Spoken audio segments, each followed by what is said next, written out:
अच्छा जी, बिस्मिल्लाहिर्रहमानिर्रहीम नहमदुहु व नुसल्ली व नुसल्लिम अला रसूलिहिल करीम अम्मा बाद। आज साल के आगाज़ में सबसे पहले जो हम क्लास ले रहे हैं वो है इल्म मंतिक। दर्जा सानिया है, चूँकि इसमें विफाकुल मदारिस वालों की तरतीब से दो किताबें रखी गई हैं। एक किताब का नाम है तहसीरुल मंतिक, जो आपके सामने यहाँ पर लिख दिया है मैंने, और दूसरी किताब का नाम क्या है?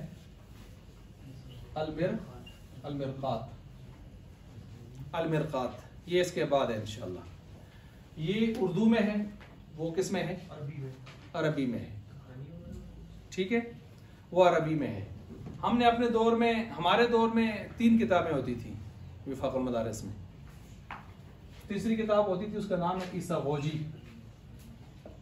आपने कभी इसका नाम सुना हो तो? ईसा गौजी। क्या नाम है? ईसा गौजी। तारुफ तो करवा लेते हैं ना, जो सबका भी है उसका भी। अच्छा, लेकिन विफाक ने इसको निकाल दिया है। इसको क्या कर दिया है? अब आपकी 2 ही किताबें हैं। हमने अपने दौर में 3 ये पढ़ी थी, चौथी ये पढ़ी थी तस्हीरुल मंतिक अरबी में मौलाना अनवर बदख्शानी। मौलाना अनवर बदख्शानी साहब जो हैं कराची के बिनोर टाउन के उस्ताद भी हैं, अपना भी इनका मदरसा है। मौलाना यूसुफ बिनोरी रहमतुल्लाह अलैह के दामाद हैं और बहुत लायक किस्म के मुदर्रिस हैं। इन्होंने बहुत सारे फ़नून उलूम की जो किताबें हैं, ख़ासकर दर्स निज़ामी में, उनकी तस्हीलात पेश की हैं। तो तस्हील उसूल शाशी, तस्हील ये फना बहुत सारी तस्हीलात उन्होंने लिखी हैं। तो इन्होंने इसकी भी मंतिक की भी तस्हीरुल मंतिक लिखी है और बहुत खूब लिखी है। वो कराची से मिलती नहीं थी, कराची से हमने मंगवाई थी फिर, और शेख खलील रहमान साहब से हमने ये मंतिक सारी पढ़ी है। ना हो भी हमने सारी उनसे पढ़ी है। सर्फ मैंने अपनी जगह उनसे पढ़ी है। ठीक है जी। अच्छा जी, मुख्तसर मानी, बलागत, फसाहत, ये सब चीज़ें मैंने उनसे पढ़ी हैं अल्हम्दुलिल्लाह। अच्छा, तो ये तस्हीरुल मंतिक अरबी वाली ये भी पढ़ी है हमने बाकायदा सबकन। और तस्हीरुल मंतिक एक उर्दू में भी है, वो मैंने अपने तौर पर मुताला की थी। बल्कि मंतिक की तकरीबन मैंने कोई 10-12 से ज़्यादा किताबें अल्हम्दुलिल्लाह पढ़ी हैं इस पर। वैसे थोड़ा मुताला तो बहुत सारों को किया, लेकिन जो बाकायदा पढ़ी हैं वो इस तरतीब से पढ़ी है। खैर, ये तो हो गया एक इजाफी चीज़। अब आए तहसीरुल मंतिक की तरफ। 2 ही होंगी किताबें? 2 ही हैं, यानी मंतिक में आपने 2 किताबों का इम्तिहान देना होगा। ये 2 किताबें हैं, एक मिरकात है और एक क्या है ये जो अभी आप शुरू कर रहे हैं तहसीरुल मंतिक। ये तहसीरुल मंतिक यूं समझे जैसे मंतिक में नूरानी कायदा है, नूरानी कायदा है। ठीक है, जिस तरह फारसी पढ़ने वाले के लिए तहसीरुल मुब्तदी, फारसी आसान फारसी कायदा, इस तरह रहनुमाए रहबरे फारसी, इस तरह के छोटे छोटे किताबचे हैं ना। तो ऐसे ही इस मंतिक को समझने के लिए ये नूरानी कायदा है। अगर आपने इसको सही मानों में समझ लिया तो आप बड़ी किताबों को भी समझ सकते हैं, हल कर सकते हैं। कुछ बातें इसमें, बहुत सारी बातें ऐसी जो इसमें नहीं भी हैं, वो बड़ी किताबों में हैं। जैसे मुवज्जहात, वसायत, मुरक्कबात, बहुत सारी चीज़ें हैं जो इसमें नहीं उसमें हैं। लेकिन उसको समझने के लिए इस्तेदाद इससे आप में पैदा हो जाएगी अल्लाह की मदद से। इसमें बुनियादी चीज़ें सारी हैं तकरीबन। अच्छा जी, तहसीरुल मंतिक। अब तहसीरुल मंतिक को हम शुरू करने लगे हैं, लेकिन तहसीरुल मंतिक को हम जिस तरह की एक तरतीब होती है कि हर किताब को, इल्म को शुरू करने से पहले हम पहले तमहीदी मबाइस पढ़ते हैं, मबादियात पढ़ते हैं, तमहीदी मबाइस पढ़ते हैं। ठीक हो गया। इसी तरतीब से आज हम कुछ तमहीदी मबाइस पढ़ लेते हैं। किताब आज शुरू नहीं हो सकती जी। आप नोट फरमाएं अपने पास। मबादियात इल्म मंतिक, ऊपर लिख दे मुकद्दमा, और मुकद्दमा के साथ मबादियात इल्म मंतिक जी। मबादियात, अच्छा, मबादियात इल्म मंतिक। मबादियात इल्म मंतिक क्या चीज़ है? यानी इल्म मंतिक को शुरू करने से पहले चंद बुनियादी चीज़ों को समझ लेना, चंद बुनियादी चीज़ों को समझ लेना, जान लेना, उनका नाम मबादियात इल्म मंतिक होता है। ठीक हो गया जी। अब इसमें चंद चीज़ें आएंगी, मसलन चंद चीज़ें कौन सी आएंगी? तारीफ, मौजू, गर्ज़ व गायत, गर्ज़ व गायत, मूजिद, इसको आप बानी भी कहते हैं और वाज़े भी कहते हैं, वाज़े वज़ा करने वाला, बनाने वाला। और उसके बाद हालाते मुसन्निफ, हालाते मुसन्निफ। और इस इल्म मंतिक का फायदा और मर्तबा, कितनी चीजें हो गई हैं? 6 चीजें हो गई हैं,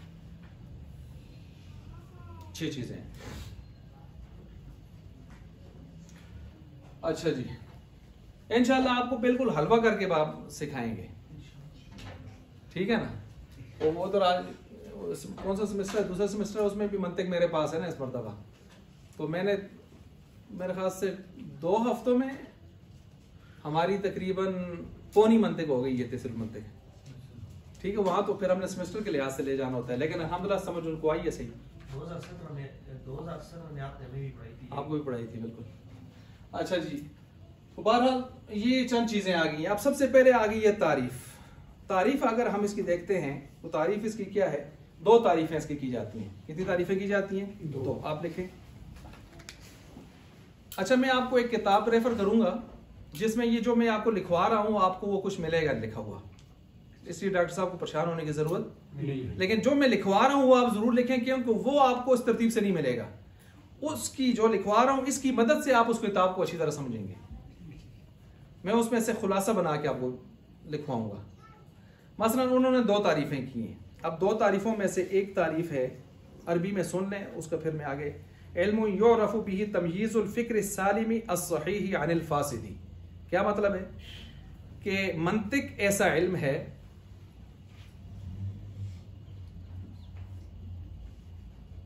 मंतिक ऐसा इल्म है जिसके जरिए से फ़िक्र सहीह को फ़िक्र फासिद से, फ़िक्र सहीह को फ़िक्र फासिद से जुदा किया जाता है। सही, हाँ जी, सहीह, फ़िक्र सहीह को फ़िक्र फासिद से जुदा किया जाता है।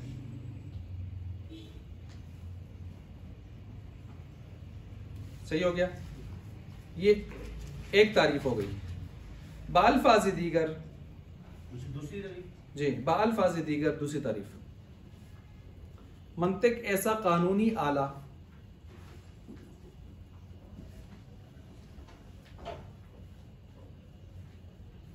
जिसके जरिया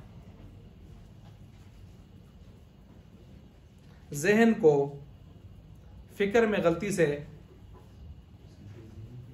जिसके जरिए जहन को फिक्र में गलती से, साथ ये भी कहते हैं फिक्र और गुफ्तगू में, फिक्र और गुफ्तगू में गलती से बचाया जा सके।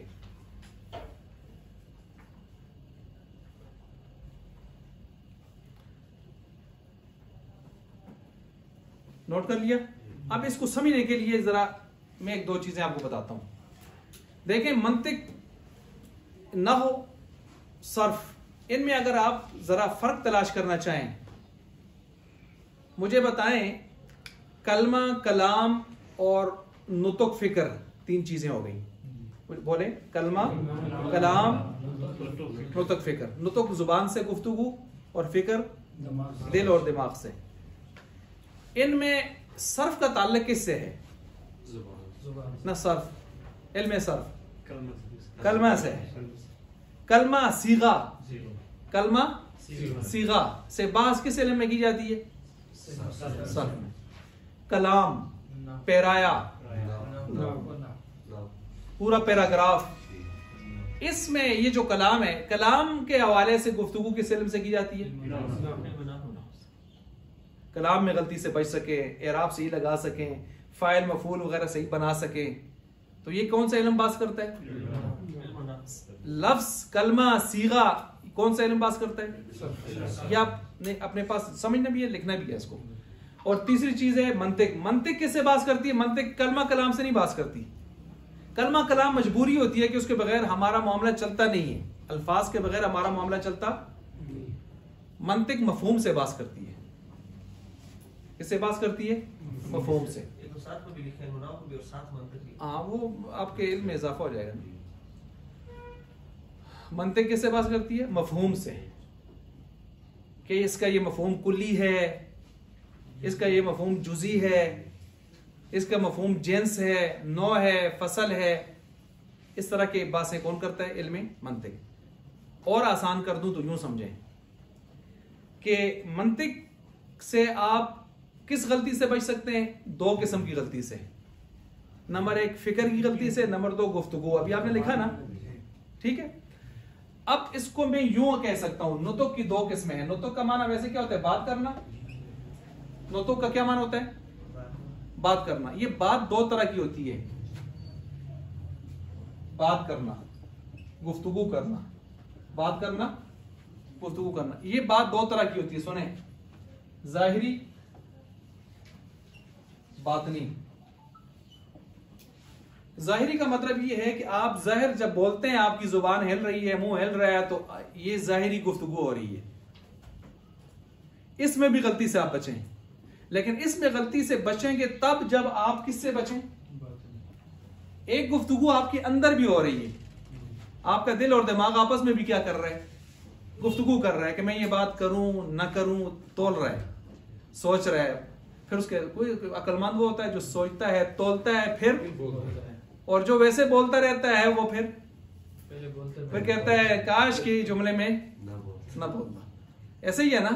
तो मंतिक का काम ये है कि आप जब किसी के सामने अपनी दलाइल पेश करें, मौकिफ पेश करें, अपनी बात पेश करें, तो इतनी जबरदस्त नपी तुली होनी चाहिए कि उसमें किसी किस्म की आपको पछतावा, और वो पछतावा कब नहीं होगा? जब उसके पीछे कौन होगा? आपकी फिक्र से ही होगी। तो मंतिक का काम असल में फिक्र से होता है। फिर इस फिक्र का समरा क्या जाहिर होता है? जाहिर। इसको आप कह सकते हैं सोचना, तोलना। इसको आप कह सकते हैं तोलना। लिख सकते हैं, लिखें। इस बात नहीं के नीचे क्या लिख दें? सोचना, तोलना। और जाहिरी के नीचे क्या लिख दें? बोलना। समझ गए बात को? तो मंतिक का मकसद यही होता है कि आपकी फिक्र सही मुमताज हो जाए, जुदा हो जाए फिक्र फासिद से। जब आपकी फिक्र सही हो जाएगी तो उसका नतीजा ये होगा कि आप बोलेंगे सही। ठीक हो गया जी? ये यहां तक समझ गए आप? अच्छा, आप जब यहां तक समझ गए हैं तो ये मैंने आपके सामने तारीफ वाजे कर दी है। जो इसकी तारीफ थी ना, वो मैंने क्या कर दी है? वाजे कर दी है। अच्छा जी, अब इसके दरमियान में एक चीज आती है कि भाई आला क्या चीज है? आला औजार को कहते हैं जिसके जरिए से आप काम करते हैं। इसमें आला जो पिछले मतलब आपने पढ़ा है, ठीक है। और आला वो होता है जो फाइल का असर मफूल तक पहुंचाता है, या फाइल का असर मनफियात तक पहुंचाता है। मसलन आप आरा खींच रहे हैं, मिनशार आला, आरा खींच रहे हैं, तो आप फाइल है, आपके काटने का असर ये वाला आरा उस लकड़ी तक पहुंचा रहा है। और लकड़ी मनफाइल है, मफूल है, और आप फाइल है और ये आला है। कुछ समझ आइए? आप फाइल हैं, काम कर रहे हैं, वो मफूल है जिसके पास ऊपर काम हो रहा है। ये आपके हाथ में जो है ये आरा है, इसके काटने का असर वो बता रहा है। ये तो मैंने आपको एक चीज समझाई है, मैंने लिखवाई नहीं है, क्योंकि इसमें लिखी है जो चीज आपके ज्यादा काम की नहीं होगी वो मैं लिखवाऊंगा नहीं, समझाऊंगा जरूर, ताकि आप उसको पढ़ें तो आप समझ जाएं कि ये चीज है। समझ गए बात को? अच्छा, इसके बाद चूंकि आला का लफ्ज आया था इस वजह से मैंने इसकी तशरीह की है। इसी तरह जो है कानून का लफ्ज आया। कानून किसे कहते हैं? कानून अरबी में कहते हैं मिस्तर, पैमाने को। पैमाने को कानून इसलिए कहते हैं। ये चीजें आप बेशक ना लिखें, आप सिर्फ समझें इसको, क्योंकि ये इसमें जो किताब मैं आपको भेजूंगा इसमें सब कुछ लिखी होंगी। जो चीजें मैं आपको कहूँ लिखें वो जरूर लिखें, समझें जरूर, ताकि आप वहां देखें, मैंने कहा समझ सकें। कानून आला, ये जो इल्म मंतिक है इसको कानून भी कहा गया। तो कानून एक मिस्तर कहते हैं। मिस्तर किसको? पैमाने को। पैमाना जब आप रखते हैं तो वो ये नहीं देखता अपने पराया और सबको बराबर लेके चलता है, लकीर बराबर लगाता है। ऐसे ही कानून ये नहीं देखता, कानून अंधा होता है कि अपना है या पराया है। वो किसी ने क्या खूब कहा है, पाकिस्तान में कानून अंधा होना चाहिए, लेकिन कानून अंधा नहीं है, कानूनदान अंधे हैं। ठीक है जी, साहिब कानून अंधा है। अच्छा, तो बहरहाल ये यहाँ पर जो है जहन, एक चीज, तीसरी चीज आई थी जहन। क्या चीज आई थी? जहन। जहन क़ुव्वतुन मुअद्दतुन लिइक्तिसाबि तसव्वुरात व तस्दीक़ात। जहन एक ऐसी क़ुव्वत है जो इंसान को यानी तसव्वुरात और तस्दीक़ात कमाने का जरिया बनती है क़ुव्वत। बस इसको भी छोड़ दें, आगे चलें जी, हम चलते हैं मौजू की तरफ। मौजू आ गया जी। मौजू के बारे में लिखें। इल्मी मंतिक का मौजू, इल्मी मंतिक का मौजू वो दो मालूम तसव्वुरात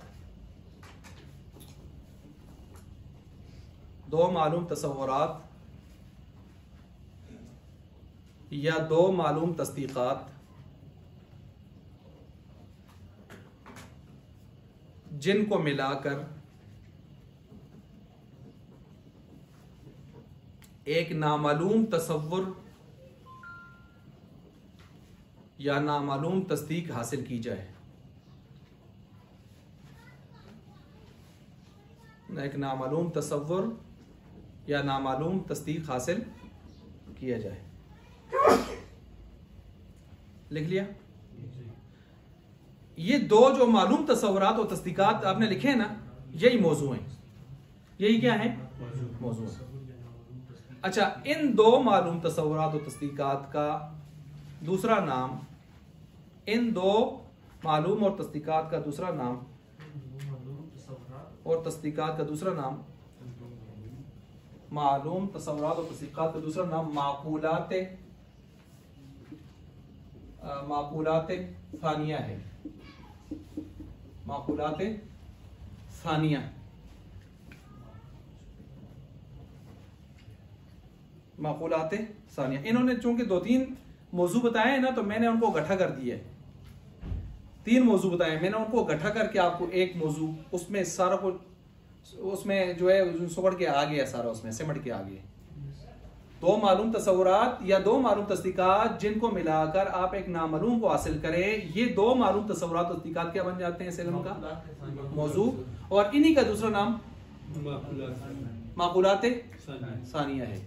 मिसाल के तौर पर मैं चलिए एक मिसाल दे देता हूँ कि बिल्कुल आप अजनबी अंदाज में इसमें न जाएं। मसलन मैं देखता हूँ, इंसान हैवान है या नहीं है? नातिक भी है, दोनों चीजें हैं ना। अच्छा जी, हैवान भी है और नातिक भी है। असल में कहता हूं हैवान है ना जी। लेकिन क्या गधा वगैरह, भैंस वगैरह, चरिंद परिंद दरिंद भी हैवान है या नहीं है? है। क्योंकि हैवान का मतलब होता है सांस लेने वाला, चलने फिरने वाला, इरादे से हरकत करने वाला, ठीक है, कुछ थोड़ा बहुत शऊर रखने वाला, या जो भी चीजें हैं, मुतहरिक बिल इरादा, ये सारी चीजें इसके उनसर में इसके अंदर शामिल होती हैं। तो ये हैवान फिर इंसान भी है, और इंसान के अलावा बाकी चरिंद परिंद दरिंद भी हैं। अब हमने निकालना है इंसान। हम ये जिन्स है, ये क्या है? जिन्स क्यों है? इसमें इंसान के अलावा और चीजें भी शामिल हैं। अब हमने इसके साथ लगानी है फसल। फसल का माना है ऐसा लफ्ज जो बाकियों से काट कर इंसान को ले आए। वो हमारे पास क्या था? नातिक कहते हैं अक्ल शऊर के साथ सोचने, तोलने, बोलने वाला। ये आप देख सकते हैं, अक्ल शऊर के साथ सोचने, तोलने, बोलने वाला। अक्ल शऊर के साथ बोलने वाला। अब मुझे बताएं, क्या इंसान के अलावा बाकी कोई और मखलूक भी है जिसके अंदर ये नातिकियत का अंसर पाया जाता हो? नहीं है ना। तो फिर इस दोनों को जब हमने प्लस किया तो जवाब आया इंसान। अब सुने, ये भी तसव्वुर है, ये मालूम तसव्वुर है, ये भी तसव्वुर है, ये भी क्या है?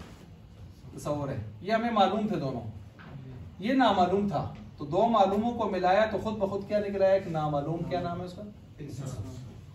ये मैंने तसव्वुर की मिसाल दी, अभी तस्दीक ही नहीं दी, क्योंकि अभी हमने आगे जाना है, ये आगे आएंगी तफसील से चीजें। तो जो दो मालूम थे आपने मिलाया तो तीसरा खुद ब खुद निकला है। जिस तरह आप रियाजी के कुलिये मिलाते हैं तो मिलाते मिलाते आखिर में जवाब एक नामालूम निकल आता है जो पहले से आपको मालूम नहीं होता। बस वो समझे, रियाजी एक तरह की। तो इसमें भी आपने, ये क्या है? जिन्स या फसल या नौ? जिन्स क्यों कहते हैं? इसमें उमूम होता है, दूसरी मखलूकात भी शामिल होती हैं। ये फसल है, फसल फा स्वाद लाम, फसल का माना काटना। फसल का मतलब होता है ऐसा लफ्ज कि जो सारी बाकी मखलूकात को काट के एक मखलूक को ले आए। वो हमने जब लाया तो उसने 9 निकाली। कौन निकाली? अब इंसान 9 है। हैवान जिन्स, हैवान जिन्स, ये चीजें आगे आएंगी, परेशान होने की जरूरत नहीं है, लेकिन मैं थोड़ा थोड़ा तारुफ आपको करवाता हुआ जा रहा हूं। नातिक फसल और इंसान 9, इंसान 9। अब जरा समझें कि इसको हमने जिन्स क्यों कहा, आपने मुझे बताएं, इसको हमने जिन्स क्यों कहा? दूसरी मखलूकात भी शामिल है। इसको हमने फसल क्यों कहा? फसल का माना काटना। ये ऐसी चीज है कि इसमें दूसरी मखलूकात कट लगा देती है। इसको हमने 9 का माना किस्म होता है। इसको हमने 9 क्यों कहा? ये किसकी किस्म है? अरे नहीं, ये हैवान की किस्म है, क्योंकि इसमें बहुत सारी किस्में आती हैं। उन किस्मों में से एक किस्म इंसान है। समझ गए बात को? हालांकि जिन्स व फसल आगे तफसील से आएगी पूरी बात, लेकिन यहाँ चूंकि एक मिसाल दे रहा था, मैंने कहा चले आप इसको थोड़ा सा समझ जाएं। अच्छा आगे चलें जी। गर्ज़ व गायत। अच्छा माकूलात सानिया, मैंने एक लफ्ज़ इस्तेमाल किया है, माकूलात सानिया। माकूलात सानिया, माकूल का मान होता है समझी जाने वाली चीज, सानिया का मतलब दूसरे नंबर पर। माकूलात लिख लो, लिख लो।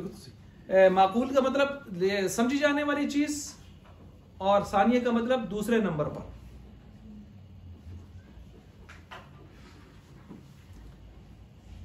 अब मिसाल के तौर पर मैं कहता हूं, देखें अब समझें मिसाल को। मैं कहता हूं मार्कर, क्या कहता हूं? मार्कर। अब मार्कर जब मैंने कहा है, ये मार्कर जो मैंने बोला है ये क्या है? लफ्ज। मार्कर का लफ्ज सुनते ही आपके जहन में एक तस्वुर आया है, एक ढांचा सांचा आया है इसका, ये पहले नंबर पे आ गया है। लफ्ज तो आपने बोले है ना, लफ्ज बोलने के बाद पहले नंबर पर क्या है? मिस्दाक। ठीक है। इसके बाद एक चीज, आप लॉजिकली इंसान है, आप लॉजिक उन चीजों को, फलसफे को समझते हैं, तो उन चीजों को तोलते हैं, तो आपके जहन में एक दूसरे नंबर पर एक चीज आएगी जिसको हमने कहा माकूलात सानिया। ये कुल्ली है, जुज़ी है, ये जिन्स है, नौ है या फसल है। जब आप इन बातों में पढ़ जाएंगे इस मार्कर के बारे में, तो ये वो चीजें हैं जो मंतिक से मुताल्लिक हैं। किससे मुताल्लिक हैं? और यही माकूलात सानिया हैं जो समझी जाए दूसरे नंबर पर। पहले नंबर पर तो कौन आया है? मिस्दाक। लफ्ज बोलने के बाद पहले नंबर पर कौन आया है? मिस्दाक। लेकिन उसके बाद आपने उसकी जो बातें शुरू कर दी हैं माकूलात सानिया, वो मंतिक से ताल्लुक रखती हैं। तो ये कुल्ली है, ये जुज़ी है। मार्कर, मैं कहता हूँ मार्कर कुल्ली है, जुज़ी है, कुल्ली है। नकरा सारे जितने भी हैं कुल्ली में चले जाते हैं, मार्फा जितने भी हैं जुज़ी में चले जाते हैं। मैं कहता हूँ मार्कर कुल्ली है, मैं कहता हूँ ये मार्कर जुज़ी है। मार्कर नकरा है, कुल्ली भी है। ये मार्कर मार्फा भी है, जुज़ी भी है। खास है ना? ठीक हो गया जी। अच्छा अब ये आपने कर लिया, तो अब आगे लिखें जी गर्ज़ व गायत। किसकी? मैं कहता हूँ उसमें उलझ जाएंगे, वो आगे आएंगी तफसील से। उसकी मिसाल तो है, हर इंसान जानदार है, हर जानदार खाता है, तो डबलिंग को खत्म करें तो हर इंसान खाता है, वो हो जाएगा। लेकिन ये कि वो अभी फिलहाल सर में नहीं हो जाता। हाँ जी, इतना काफी है आपके फिलहाल। अच्छा इल्म मंतिक की गर्ज़ व गायत। गर्ज़ व गायत में ये है कि जहन को फिक्र में गलती से बचाना। किताब जो भेजूंगा उसमें से अगर आप नीट करना चाहेंगे ना, तो आप उसमें से अरबी इबारतें उठा के लिख सकते हैं। जो मैं मफहूम बता रहा हूँ उसमें से आप अरबी इबारतें उठा के लिख सकते हैं। ठीक हो गया जी। अच्छा अरबी इबारत सियानत ज़हनी अनिल खताई फिल फिक्री। जहन को बचाना फिक्र में गलती से। ये देखिए ये चीजें मैं तशरीह करके आ चुका हूँ। फिक्र का क्या मतलब है? बातनी। बातनी का क्या मतलब है? सोचना तोलना।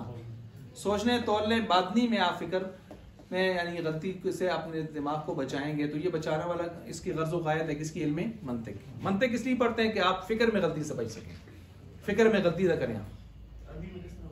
सियानत ज़हनी अनिल खताई फिल फिक्री। अच्छा, इसी तरह ये क्या हो गया? गर्ज़ गायत हो गया। इसके बाद आ गया मूजिद। मूजिद लिखें जी इसके, इसका मूजिद अव्वल, मूजिद अव्वल, मुअल्लिम अव्वल भी लिखते हैं साथ, मुअल्लिम अव्वल, मूजिद अव्वल। अरस्तु कौन है जी? अरस्तु बाबा, कोई चीज भी नहीं छोड़ी। अरस्तु, जिसको आप पूरा नाम अगर देखें इसका तो बन जाता है अरस्ता तालीस, अरस्ता तालीस। ये हजरत 322 कबल मसीह में गुजरे हैं, 322 कबल मसीह, काफ मीम कबल मसीह में गुजरे हैं। इन्होंने सबसे पहले मंतिक को इजाद किया है। किस जुबान में किया है? यूनानी, यूनानी जुबान में किया है। कैसे किया है? रास्ते पर जा रहा था तो कोई प्याला मिला, उस पर पुरानी लकीरें थी, तो बादशाह ने पूछा ये क्या है? लकीरें देखें जरा सारे कदीमा। तो हजरत ने कुछ उसको बताया कि इसका ये मतलब है फलां। उसने कहा ये हम कैसे पहचानेंगे किस तरह की चीज़ों को? उसने कहा मैं फ़न इजाद कर देता हूँ। तो फ़न जो इजाद किया उसमें से एक मंतिक निकली, और ये मंतिक खुद फ़लसफ़ा की एक शाख है, फ़लसफ़ा की एक। ये जितनी इल्म मौसीकी है, इल्म हिंसा है, इल्मुल आदाद है, इल्म जफर शफर, जितने भी रमल शमल, ये जितने भी इल्म रियाजी है, जो भी कहें, ये जितने हमारे फ़नून जो कॉलेज यूनिवर्सिटी में पढ़ाए जाते हैं, ये सारे के सारे पीछे जाके फ़लसफ़ा के साथ लगते हैं। किसके साथ लगते हैं? तो मंतिक भी इसकी एक शाख है फ़लसफ़ा की, सियासत का भी यही है, वो भी इसमें है। अच्छा, तो समझ गए? तो ये सबसे पहले हजरत ये है मुअल्लिम जिन्होंने यूनानी। अच्छा, इसके बाद नंबर दो ये है शेख अबू नसर फाराबी। मुजिद सानी जी, मुजिद सानी जी, मुअल्लिम सानी शेख अबू नसर फाराबी। शेख अबू नसर फाराबी जो हैं, इनकी वफात है 340 हिजरी, 340 हिजरी वफात।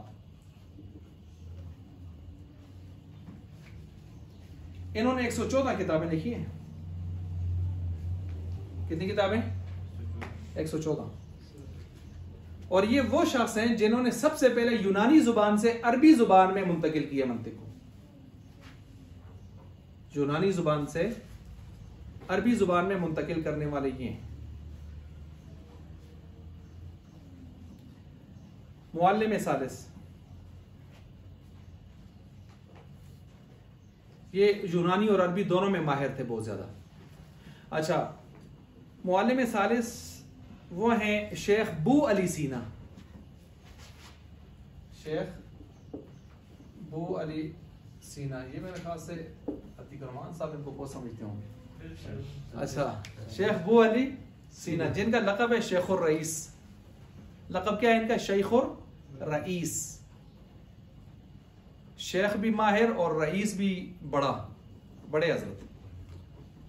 रईसुल कुल्लिया प्रिंसिपल, रईसुल जामिया वाइस चांसलर। अच्छा जी जी जी सेंटेस्ट।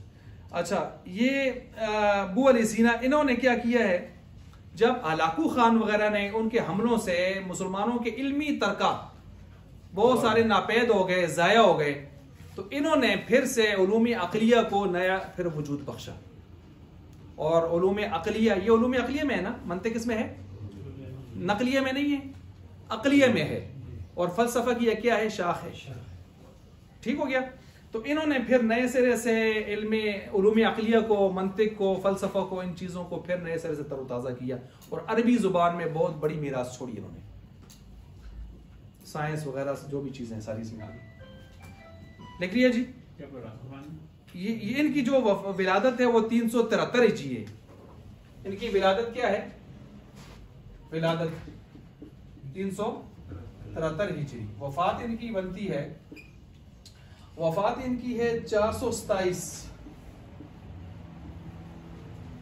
427, ठीक हो गया, 427 है।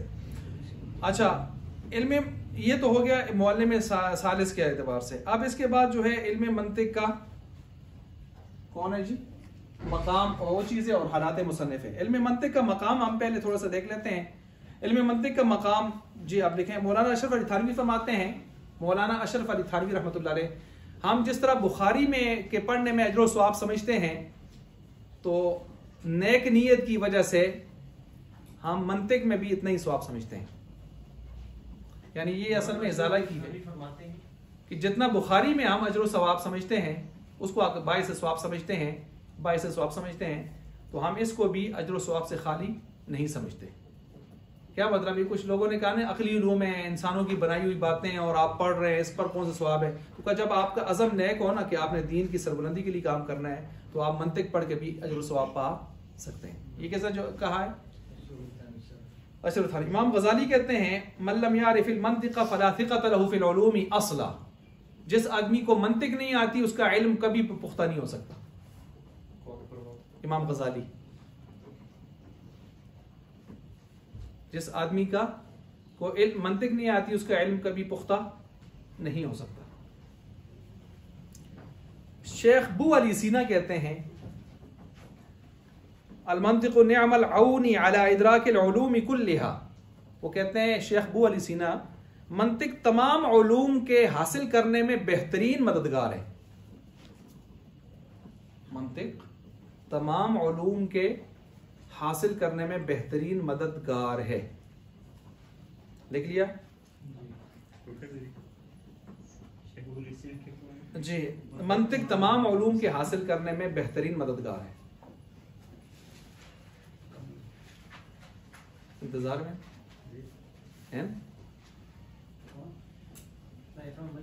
अच्छा फिर खैर। अच्छा तो ये लिख लिया आपने?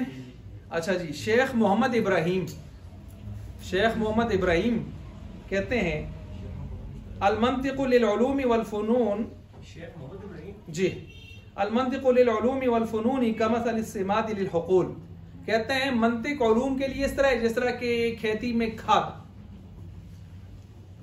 खेती में खाद, ठीक हो गया। अच्छा जी, शेख इब्राहिम कहते हैं जी शेख इब्राहिम कहते हैं, लिख लिया? अच्छा जी, अब इसके बाद वो ये है कि इस मंतिक, इस इल्म के 3 नाम है। कितने नाम है? 3। एक नाम तो ये जो आप पढ़ते आ रहे हैं, क्या? मंतिक, मंतिक ये एक नाम है। दूसरा नाम है इल्म, क्या नाम है उसने? मीज़ान। तीसरा नाम क्या है? इल्म बुरहान। लिख लें जी, बुरहान, मीज़ान और मंतिक। शुरू है मंतिक, मंतिक इसलिए कहते हैं, मंतिक किससे बने? अभी मैंने आपको समझाया, बात करना, गुफ्तगू, सोचना, तोलना, बोलना। तो इल्म मंतिक किसको इसलिए कहते हैं कि इसके जरिए से इंसान नुत्क़े ज़ाहिरी और नुत्क़े बातनी में गलती से बच जाता है। मैंने क्या कहा? इल्म मंतिक इसको इसलिए कहते हैं कि इसको पढ़कर इंसान नुत्क़े ज़ाहिरी और नुत्क़े बातनी में गलती से, ये आप लिख सकते हैं। इल्म मंतिक इसलिए कहते हैं कि इसके जरिए से इंसान नुत्क़े ज़ाहिरी और नुत्क़े बातनी में गलती से बच जाता है। ये मैंने वजह तस्मीह बताई कि इसका नाम रखा क्यों है हमने, ये ठीक हो गया। दूसरा कौन सा आ गया? इल्म मीज़ान। मीज़ान तरक़ी को कहते हैं, तराजू।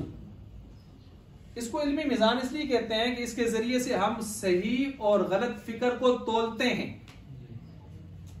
सही और गलत फिक्र को तोलते हैं, इसलिए इसका नाम क्या पड़ गया? मीज़ान। इल्म मीज़ान। नोट किया? सही और गलत फिक्र को तोलते हैं। तीसरा नाम क्या रखा हमने इसका? बुरहान कहते हैं पक्की ठोस दलील, कुल हातू बुरहानकुम। क्या मतलब? इस इल्म के जरिए से इंसान अपने खसम पर, खसम इनको वाला नहीं, खसम का मतलब मुकाबिल, खसम का होता है मुकाबिल, मुकाबिल आपका फरीक। हाँ जी जी हाँ, खा स्वाद मीम खसम जी, हाँ स्वाद मीम, हाँ जी। अलद्दुल खिस्वाम, वैसे खसम का माना झगड़ालू भी होता है, झगड़ा करने वाला। अलद्दुल खिस्वाम, सख्त झगड़ालू। अच्छा, तो इस इल्म के जरिए इंसान अपने फरीक मुखालिफ कह देते हैं। चले, फरीक मुखालिफ पर ठोस दलाइल कायम कर लेता है। तो ठोस दलाइल कुछ किसको कहते हैं? ये मैंने इस इल्म के इस नाम रखने की वजह भी आपको बता दी है। बात समझ आ गई? जी जी, हमने क्लियर कर दिया आज अल्हम्दुलिल्लाह। 1 2 3 4 और ये 5, ठीक है। और अभी हमने आखिर में क्या पढ़ा? 3 नाम, वो इजाफी चीज चली गई। रह गया क्या? ये इंशाल्लाह हम कल पढ़ेंगे। इसको पढ़ेंगे, इसके साथ 2-3 बातें और हैं मुख्तसर सी, वो पढ़ेंगे और बिस्मिल्लाह करेंगे किताब पर।